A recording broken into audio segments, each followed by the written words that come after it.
Nicola here. In our quest for world domination in foreign film cinema, we've felt that simply using the 500 platforms that are available on the internet for showcasing our episodes wasn't enough. So we went ahead and made a website. On the website, you can find links to all of our episodes. You can find longer, long read articles and afterthoughts on some of these episodes, because we're recording these sessions, in one sitting. It's rare that we pause and go back and watch the movies or have a discussion outside of what is being taped here. But as with all good films, afterthoughts are just as welcome, I think. So that's a place for us to ventilate those on writing. And check it out. It's you can find it at foreignfilmpod.com.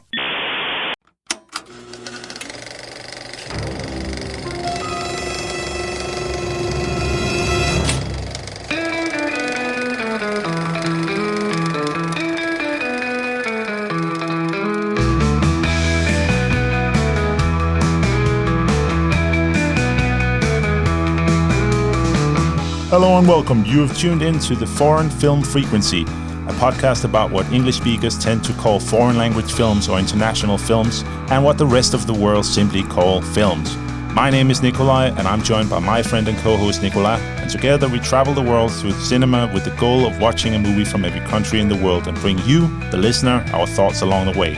For each episode, we pick one movie to watch, discuss, and rate. And before we end, we'll let you know what movies we'll be watching next so that you, the listener, can join us in this journey from home. Now sit back, relax, and cue the subtitles.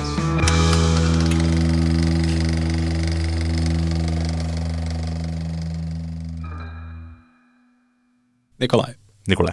How would you describe your knowledge of Lebanese history? Extremely limited. I mean, I know a little bit about post-World War II up until today, only in the most briefest outlines, and a little bit pre-World War I, but I don't know anything major about the origins or their independence or how they came to be in a way.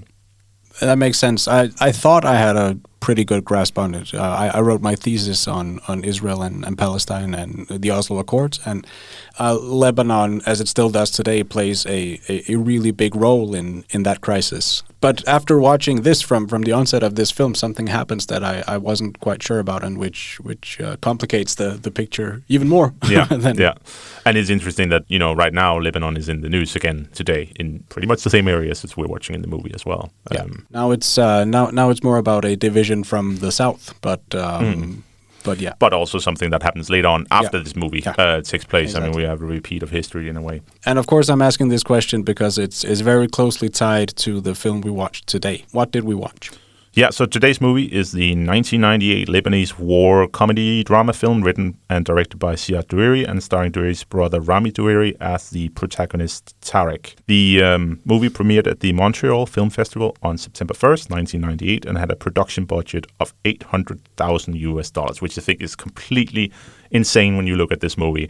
The sets of bombed out cities and, streets riddled with trash and burned out cars and rubble. I don't know how they did it with a budget that small, but it's really impressive. As we always say, when you compare these to Hollywood movies, it's just mind-boggling what is actually possible, some of these movies. But anyway, it was selected as the Lebanese entry for the Best Foreign Language Film at the 71st Academy Awards, but was not nominated. It did win a number of other prizes at other festivals, including the François Chalet Prize at Cannes, which is awarded to films dedicated to the values of journalism. And it currently has an IMDb score of 7.6 with 5,200 ratings and a score of 4.0 on Letterboxd, and on Rotten Tomatoes it has 94% on the tomato meter and 91% on the popcorn meter. So very, very high scoring movie across the board, and we'll of course see how we rate it when we're done talking about it. Yes, and as always we need to take a look at, you mentioned Hollywood movies, we need to take a look at what other mainstream movies came out in the same month of September 98. Yeah. First up, we have the classic action buddy cop comedy Rush Hour starring Jackie Chan and Chris Tucker. Then we have John Dahl's crime drama Round Us starring Matt Damon and Edward Norton. And lastly, we have another crime action film Ronin directed by John Frankenheimer and starring Robert De Niro along with a bunch of other great actors. Have you seen any of these movies before? I've seen two of them for sure. I'm not Rounders rings a bell, but nothing I can remember. Yeah, I don't think I've seen Rounders, but I think I've seen Ronin, but I might not have seen it all because it isn't, while he's good actors and everything, I think it's not my typical style of movies. Rush Hour. What a fantastic entry and a piece of action comedy history that was written that day. Yeah. Yeah, I was introduced to it by my wife when we first started dating, and it's been a staple ever since. So any of these that you would rather watch than today's movie? That's a tough question. I mean, I will never be sad that Rush Hour is on. No. I can watch it from the middle, from the beginning, from the end. It's a good laugh for me. Yeah. But it's hard to compare the really two. Hard, yeah. I mean, they both have comedic elements, but it's very different styles of comedy, I think. Yeah, and it's a stretch placing them both in a comedy setting. Not that you're doing that, but that's how West Beirut is. It's something very different. Yeah. I'll just sum up by saying I would definitely watch West Beirut again. Yeah, I think it was. Yeah, it was a good movie. Yeah. So let's start by reading the IMDb logline. In 1975, the long slog of civil war has recently begun in Beirut. Two friends, Tarek and Omar, suffer during the Lebanese Civil War. Conflicts arise when they decide to cross from west to east, crossing the Muslim-Christian line that divides Beirut. How does this sum up the film? Well, I think it sums up the film quite well. The only thing maybe a little strange, I think the conflict has already arisen before they start crossing. But yeah, it's pretty much what it's about. Yeah. Lebanese Civil War. Definitely. Yeah. Before going more into the film itself, just a brief cover of the background. West Beirut is directed and written by Ziad Doueiri, a Beirut native who was born there and grew up during the Lebanese Civil War. Interesting to note that he personally shot films with an 8mm camera, which we will get back to as it plays quite a role in this film. In 1983, he left his home country to go to the United States. He graduated in 1986 from San Diego State University with a degree in cinema. Then he worked on a number of big movies, including as the first assistant cameraman for Quentin Tarantino on Reservoir Dogs, Jackie Brown, From Dusk Till Dawn, and on Pulp Fiction. I was really surprised by this. Me too. It's quite a resume to have. It is, kind of as your first gig. Yeah, exactly. But interesting to note that he didn't, I haven't seen any of his other films. No.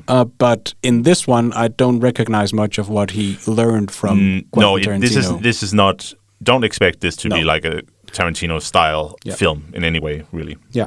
He wrote and directed this film in 1998, and it's largely based on his own experiences during the outbreak of the Lebanese Civil War. In a New York Times article, he's quoted as saying, "During the first years of the Civil War, despite the anxiety that I could sense in my parents, I was incapable of feeling it myself.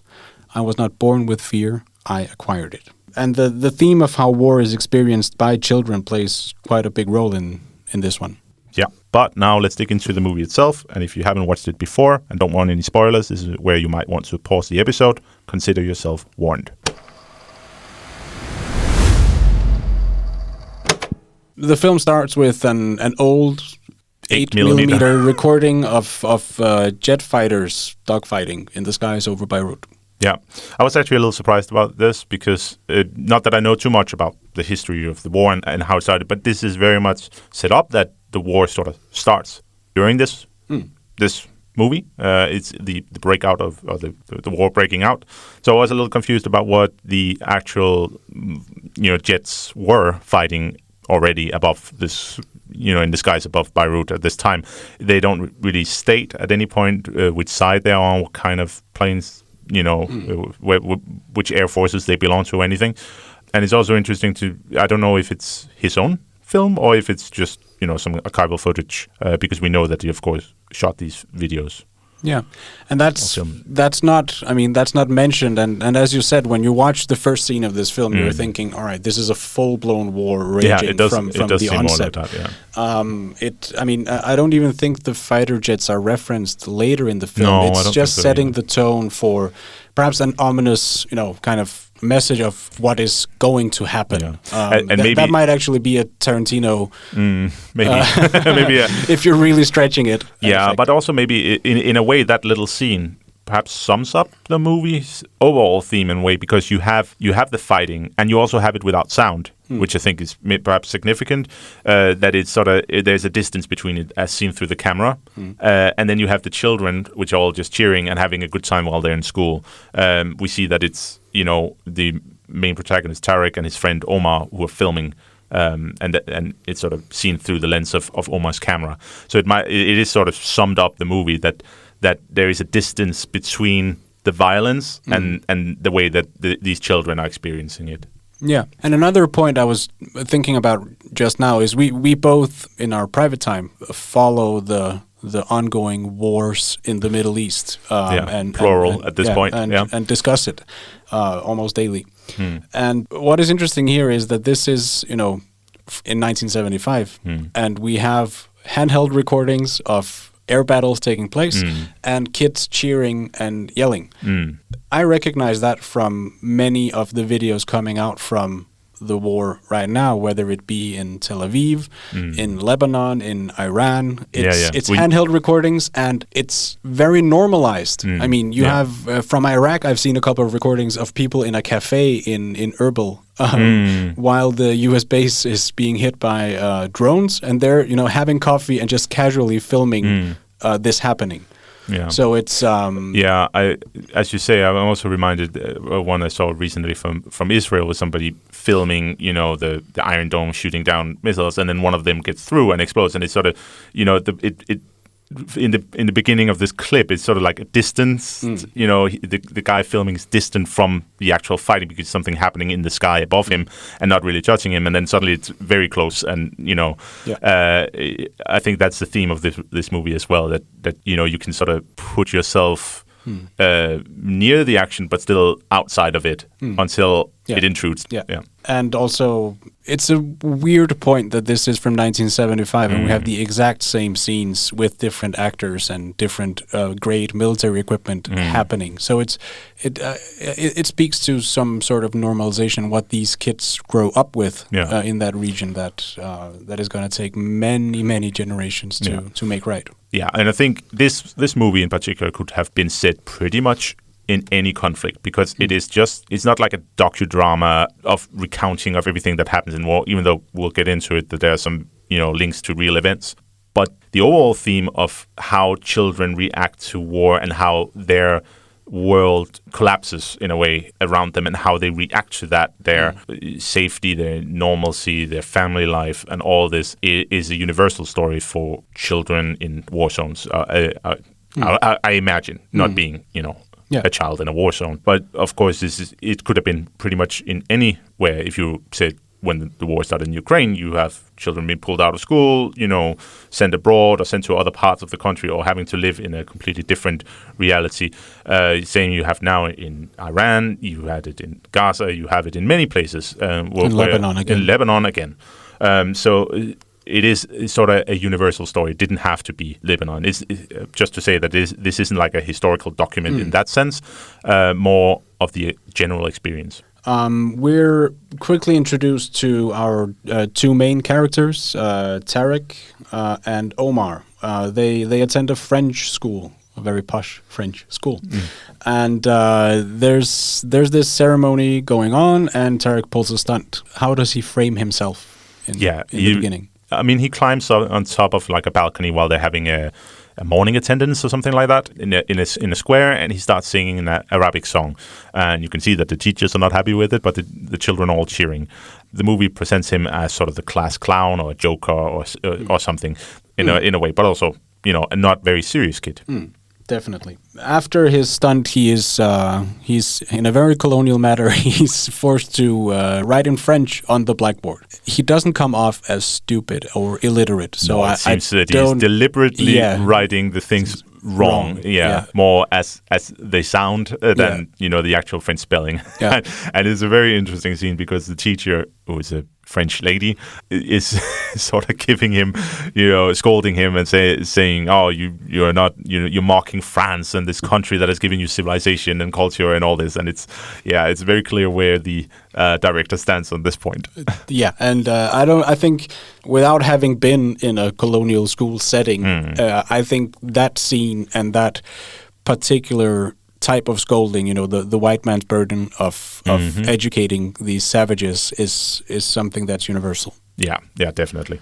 And I also think it's interesting because I read that the movie was in some parts of the world, the name was written as Beirut, as in Beirut, as we would probably write it in English today. But most of the places that it was released as Beirut in a French spelling, which was also a deliberate choice by the director to highlight the colonial size of perhaps not just the country but also the war. I think that's the link, that these conflicts don't arise out of nowhere. Yeah. After his second stunt on the blackboard, he's sent out and he's looking over the balcony, kind of enjoying the peace that he has acquired from class. There we have the 1975 bus massacre shown in this film, which is kind of the opening spark to the Lebanese Civil War. What he witnesses, at least one of them. Yeah. What he witnesses is a bus full of. The film doesn't explain this, but after reading up on it afterwards, it's a bus full of Palestinians. There was a big influx of Palestinians into Lebanon in the years from 1948 until this film takes place. And that bus is ambushed by armed gunmen, which in the real situation were Christian militias. So he doesn't. There's no judgment. There's no. There's not showing who it is. This is all something we acquired afterwards. Yeah.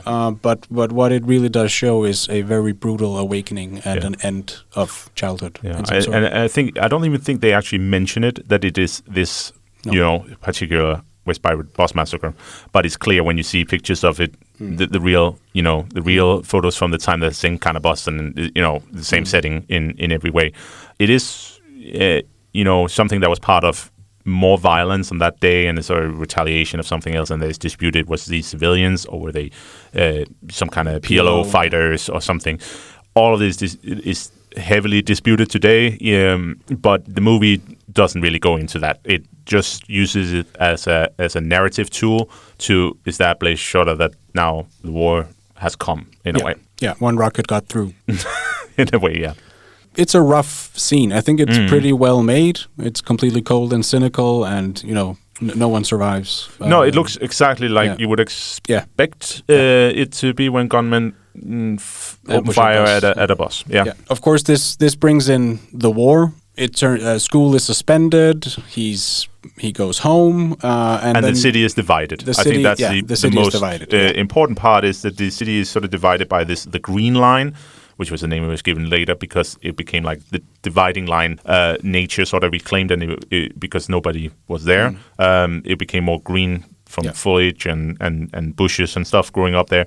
But yeah, it's the city is divided between a Muslim West and a Christian East. Yeah, and in the next couple of scenes, you have this creeping sense of uncertainty coming into discussions with the family. It's established that they don't have very much money in Tarek's family. And he can't go to school anymore because they live in West and the school is in East Beirut and so on. So the film spends some time establishing this, new this situation, new reality. Yeah. What I would like to focus on is where we get to know Omar a little better, because they are a tandem in this film. Yeah. So Omar is Tarek's friend, and he also comes off as a guy who doesn't really, take life too serious.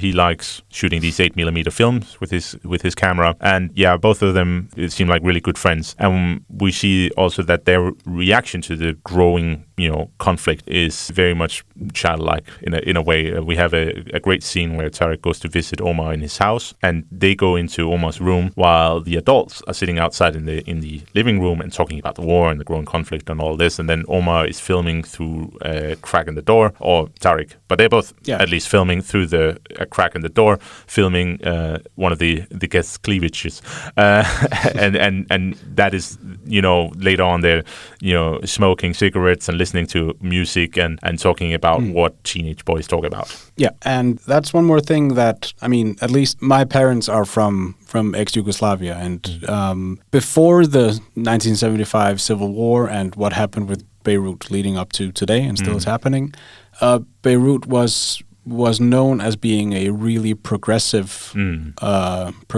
place. without sectarian violence, without, the divides that occur other places post-colonially in the Middle East. And just watching them smoke cigarettes, being horny teenagers, listening to music, the clothes they wear, it all feels very modern, in that context. Yeah. It seems like any other, let's be careful with using the term, but Western city in mid-70s, right? It seems very Western. And we're in the Muslim West, and the women are not covering their hair.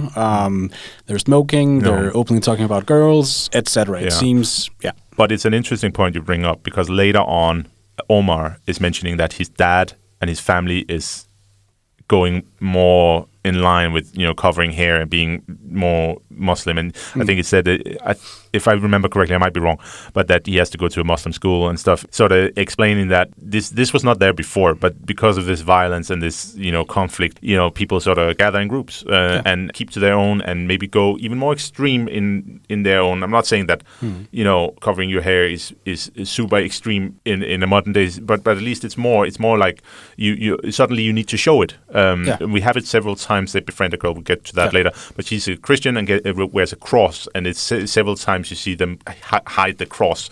This was not something that was a problem before, but suddenly it becomes a symbol of something, right? Yeah. And I think again, from the stories I've heard from my parents, they fled Sarajevo in '92 to Denmark shortly after I was born, and Sarajevo also being a melting pot of religions, the same people with different religions, very much comparable to what we're experiencing here. Yeah. The sudden switch in identity and a new focus on establishing and showing that identity and pooling with your own is something I very much recognize without going into personal details. No. But from there, we can also go into this more when we get to some Balkan movies, because I think we have talked before about some really good ones that sort of go into this and talk about these changes as well. Yeah. One of the major themes is established shortly afterwards, and that's a conversation between Tarek's parents, mom and dad. The mother seems very intent on leaving. She doesn't feel safe. She doesn't like it here. It's not. She can't recognize it. The father doesn't want to leave. Yeah, he really wants to stay put, and he's like, we've had conflicts before. It's not new. We still have. We still get through, and all this. I am not, as I said, that aware of how the history was before, how conflicts were before. But I think again, back to this, that this is the sort of universal story. The conversations about, do we leave, do we stay, what do we do, what's best, conflicts within families. I think that's, again, one of those universal things that you could have put in any conflict, or any movie put in any conflict. Yeah. And also, I mean, imagining you're married with kids, I'm married with kids. Yeah. Imagining, at least I tried imagining that discussion with my wife when I was watching the film. And even though you're very aligned on everything and you have a healthy, functioning marriage and family life, something like this can rupture something fundamental, because the feeling of security and where are we going to be, where are my kids going to be safe, can take precedence over the relationship. Yeah, and also the talk, you would have, because you're leaving behind everything. I mean, you're leaving with, you can pack. If you imagine leaving, your house that you've worked for, you have a mortgage or whatever you have, or you've paid a lot of money for it. The things you have, your job, your education.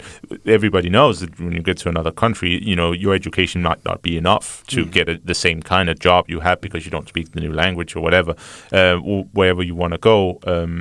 So there's a lot of, talks about that they would have, that it's not an easy decision, right? Yeah. And I think the film very gently and successfully paints this picture of uncertainty in all aspects. We also have, one of the comedic reliefs in the film is the very loud and obnoxious neighbor. She that's a character I can recognize. I mean, I'm sure there are some of them. She's yelling at the militias. She's yelling at everyone that's making a ruckus. She's correcting her neighbors. She's yelling at the neighbor's rooster. She's yelling at the rooster when they go into the bomb shelter or the basement of the building. She keeps talking about how someone is gonna choke them all by smoking a cigarette inside. She's just a constant source of nagging and issues. And complaining about her husband who doesn't want to go. He just wants to sit and watch TV, and he doesn't want to go into the bomb shelter. And her husband is, to be fair to her husband seems completely void of any ambition or movement. Do we see him move? No. Really? Even when she's trying to seduce him, he's just staring at the TV. He doesn't seem like the most lively guy, let's say like that. To draw a parallel to the Civil War, you don't know what came first. Perhaps he was a very vibrant man, and then she just took it out of him. Or he was always like this, and she has to keep pushing him. But that's for our special marriage episode to cover.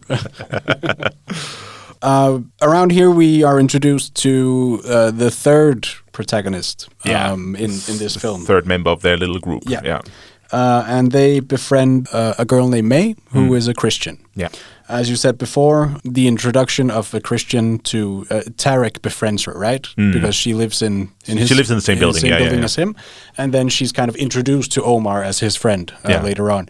Omar reacts by getting angry. I think that has a split meaning. He's angry because his best friend. That's never nice in your preteens when you have something going and then your best friend gets a new friend, and suddenly the dynamics change. Even less so when it's a girl, because you can't compete. But she's also a Christian, and as you said before, Omar's family is turning more and more towards religion as an identifier. Yeah. Circling back to the cleavage, what happens? What a turn! Because that is, I think, the main driving force in this movie from this point on. After we've established that the war is going on, is that they want to develop this footage that they shot of the family friends cleavage in Omar's living room, and they set out, all three of them, to find a place where they could develop this film. And it turns out that the only place that they can do it is what seems like right on the border between West and East Beirut. In the middle of no man's land. In the middle of no man's land. They can literally see, the store. And it's so interesting because it looks completely bombed out. Like it is completely gone, but Tarek is still sort of, it's almost this thing that he's sort of delusional in how he views this. He cannot see that this is serious. It literally rubbles and burned out cars out front and everything, and he's like, oh, it's right there. The store is right there. And there's a barricade and a Muslim militia man sitting and guarding. At first he's like, go across, you'll just be shot because there's snipers and everything. And he's literally on his way across the street. Like, he doesn't even realize that it was sarcastic or anything. And, the guy grabs him and they yell. And there you see also Omar, he very quickly hides May's cross necklace right there. So, because he knows very quickly that, if they see that she's a Christian, this might not end well. Exactly. And that's a really funny scene. The militiamen, correct me if I'm wrong, but they capture them. Right? It's not like they just stop them because they're Muslim and help them. They try to rob them or get something from them, right? Yeah, or at least interrogate them, right? And find out who they are and what they're doing there, right? Yeah. The next scene is, as happens in these circumstances, there's a big demonstration going. Tarek and Omar are taking part, and suddenly there is a shooting. Yeah, and it's an interesting scene again because it does not seem like they even really know what they're yelling about. And, there's some people walking with posters of some person, and it just seems like they're just part of it because it is something that's happening. They're teenagers, they just take part. It doesn't seem like they really, other than they know what everybody else is yelling, that they really know what the meaning behind any of it is. Shooting starts, and Tarek climbs into a car that's open. Not only does he hide successfully from the shooting, but the owner of the car gets in and takes off. Yeah, without noticing Tarek in the back. Yeah. It turns out that the car stops at a brothel, which is in the green zone as well. Yeah, it's located in the middle of the dividing line, Yeah, run by a legendary madam, Walid, and in the green zone. And another thing that I think this film really does well is showing the double standards in these civil wars. Because you have the same picture repeating all over the place. It's sectarian, it's violent, people get killed and robbed. But the black market and the world's oldest profession and smuggling and so on thrives, and everyone is in on it. Because it turns out that the only way you can move in the green zone is by having a bra in your hand or or on your tied car. your car or something, yeah. Because that shows that you're going to the brothel and everyone wants to keep that business going. Yeah, exactly. I even think that once he enters the brothel, there are soldiers there. It's not said explicitly, but they could even be from opposing sides, considering that this and all the weapons are left outside. Yeah, exactly. It's underplayed, but really effective. I think that a lot of it is, because it is viewed from the point of a child, it is sort of, nothing is really stated very clearly what is going on. It is just, all this is just sort of happening in the background, and you just expect it to go along with it, right? It's a very interesting way of telling the story. As we said, it's not like a docudrama that, we go into very close details of everything that's happening. Right. So after flirting with the prostitutes and... it's not really stated if he actually does anything more. I mean, he is quite young, but at least, he has a good time. He has a really good time, and he's dancing and he's drinking chocolate milk, I think, or milk. Or milk, or something that's... But considering that there are food shortages and everything, it's... I mean, he's treated to something luxurious. Yeah. Once he gets back, that's where he figures out that a bra can keep you safe in the green zone. Then the three friends meet up again and decide Tarek wants to take them to the brothel to show them what he's found. Yeah, it's not really, and I couldn't find out. I tried to look it up if this person was a real person or a real character, and it might have been, it might not have been, but at least it's somebody, like they all know the name. It's sort of like a myth that turns out to be real. This brothel and this Madam Walid. Omar seems kind of annoyed that Tarek actually went there without him, even though he had no, say in the matter. And when he takes them back to find the brothel, the film hammers home a point that you need diversity in your group because the only one with a bra is May, and they take her bra and wave it, and they're passing through streets where they would obviously have been shot by sniper fire had they not been waving it. They find it, but Walid is not interested. No, she's anything. It's almost like that's a wake up call, right? Yeah. That she's like, what are you doing? I mean, now it's gone too far. It's like he realized that there was a mistake before, but this is just realize what the reality is. Yeah, and I think this is where you see the illusion, or the denial that he's in sort of break down, right? From this point on, it is not as fun anymore. This is where Omar becomes, there's a distance between them because Omar's family is moving more towards religion, as we said. And also the conflicts between his parents become more significant, and we see food shortages and old friends and acquaintances from the street that become these local power brokers, men. They are armed and they're demanding food from the baker. They're demanding flour. They're very, very normal things in these settings. Yeah, Hala, Tarek's mother, now really hell-bent on leaving. There's the thing she says is you can take everything, but you cannot take like the humiliation of basically living the way that they're living at this point. Then we're actually close to the end of the film, and it's concluded in another really nice detail, I think, that shows also like cinematic craftsmanship from the director here, because Tarek's father is playing an instrument that I can't remember. No, I'm not sure what it is. String. It looks like a kind of string guitar looking mandolin. Whatever. Sounds beautiful. Sounds beautiful. But he's playing on this in the living room, and he's playing on it in the living room, and it's obvious that it's something that Hala, his mother, really likes when he plays, and he played it once before as kind of to make things better, and as he's playing it, the mother fades away. Yeah, she literally sort of just fades away from the image, and we see Tarek is outside in the hallway, and he's crying. Yeah, and this is the first time we see him react in any way to what's going on, right? And it's not really stated if the mother dies or if she goes away, if she leaves without them, but at least it is sort of an interesting way of showing the family is now torn apart in whatever way. Yeah, and the father continues playing the melody, kind of, to make things better. I thought it was really touching, actually. And then at the same time, we have a montage of news footage, real footage of what happens later on in the we both have them there on the beach as well, playing and stuff, but then there's also intercut with pictures of the war, because we're still in I still believe this is 1975. It's not really known how long this movie, the time span is, but at least in the beginning, and then you see the bombed out city more. You see, this is a long conflict up throughout the 80s and everything, right? And you have the images of the Israeli invasion of Lebanon later on. So just to see that all of this is now culminating in, the war just rolls on from this point on. What we've seen so far is still the very early stages where, all right, you divide the city, you shoot across this green zone, and it becomes more. You have pictures of massacres and all this, and it's a very touching way of ending it. I thought so. I really did. That's the film. What did you think of it? I thought it was really good. I perhaps from the description, I thought it would be funnier as well, because it was sort of like a war comedy drama, young kids, and while there's comedic elements, it is also extremely touching.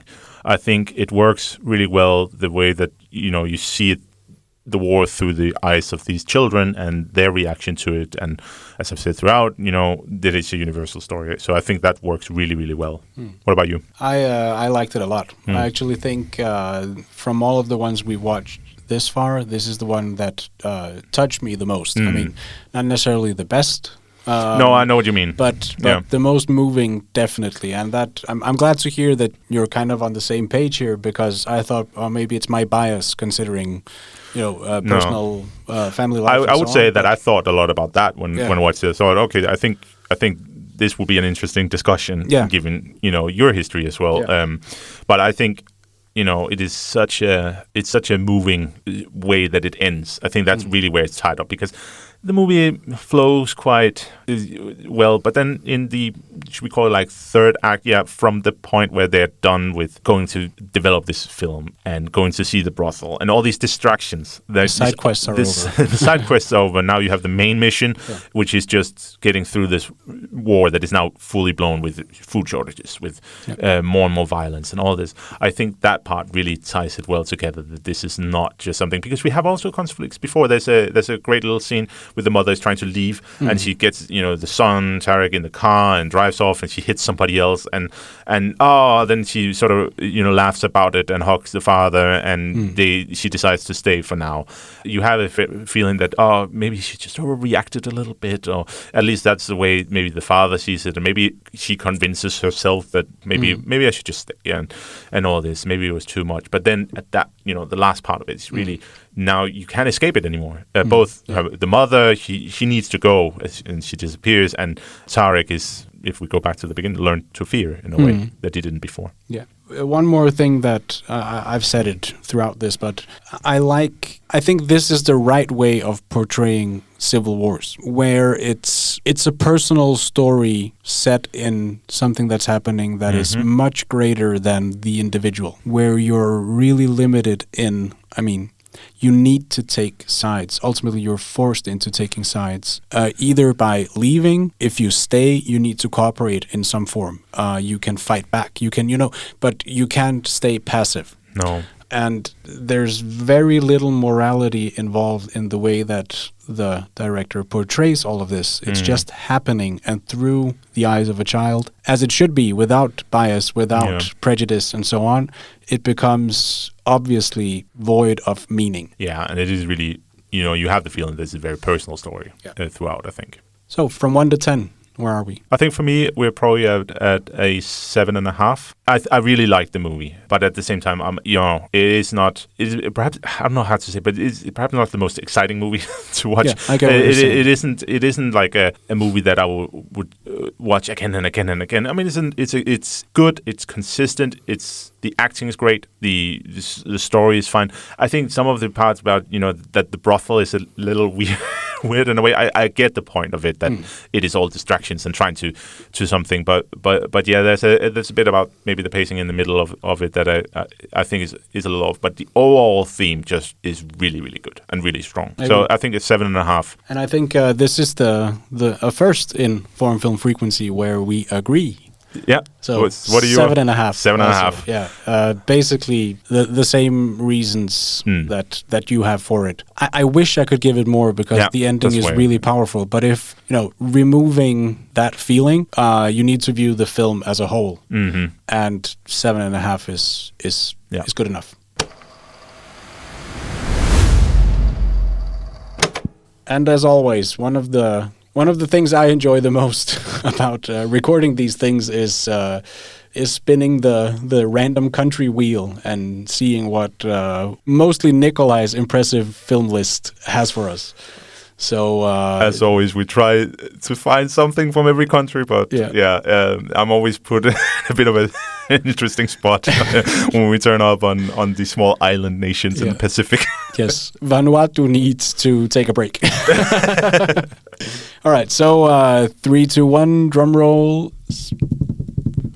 I'm spinning the wheel, and Iran. Wow. Yeah, that's topical, and definitely staying with the war themes. Maybe we should find something that it wasn't war, but Iran.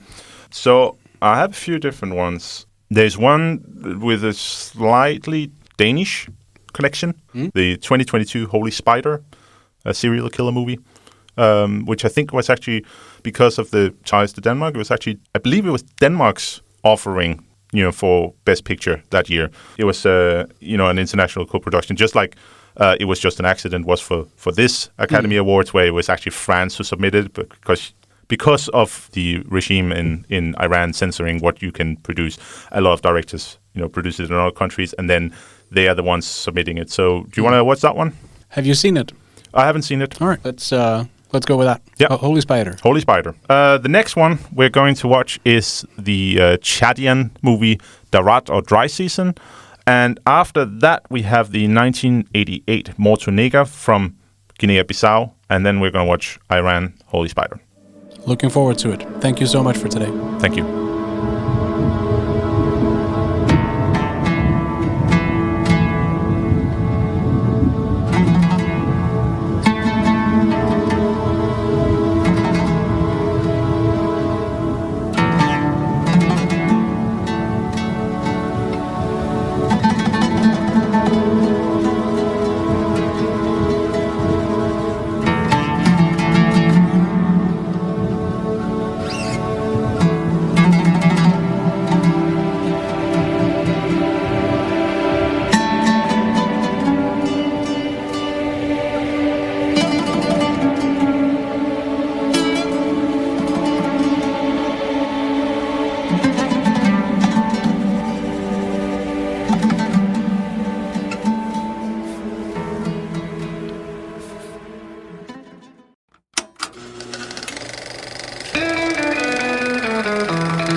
Thank you for listening to this episode of Foreign Film Frequency. Please like, rate, and view us wherever you're listening. Please share us far and wide.